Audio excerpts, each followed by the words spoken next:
en quête de spiritualité, nous allons lire dans l'Ancien Testament, dans le livre de l'Ecclésiaste, au chapitre 3, le verset 11, où il est écrit que Dieu fait toutes choses belles en son temps. Même il a mis dans leur cœur, le cœur des hommes, la pensée de l'éternité, bien que l'homme ne puisse pas saisir l'œuvre que Dieu fait du commencement jusqu'à la fin. Amen. Il n'est donc pas étonnant que l'homme s'intéresse au sens de la vie et qu'il soit en quête de spiritualité.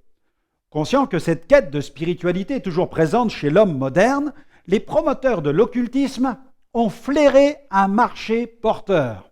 Alors, sous l'apparence de prophètes des temps modernes, les voyants cherchent à dévoiler certains domaines de la vie de leurs clients et tentent de leur prédire des événements futurs.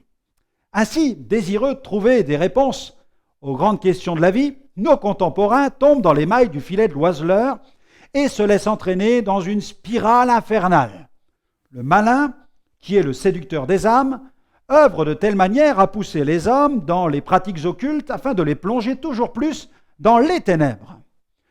Il ne faudrait donc surtout pas croire que le diable est un bon génie, animé d'une bonne intention à l'égard d'une humanité souffrante d'une somme incalculable de maux.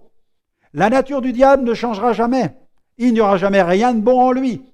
Les réponses sur le sens de la vie après la mort ou sur l'au-delà se trouvent dans la Bible, la parole de Dieu.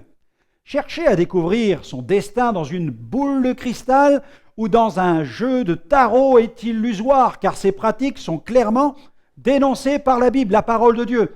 Elles sont une abomination. N'oublions jamais que notre destinée est entre les mains de Dieu. Ne nous laissons donc pas influencer par toutes ces pratiques et relevons le défi lancé à l'Église, diffuser abondamment la parole de Dieu.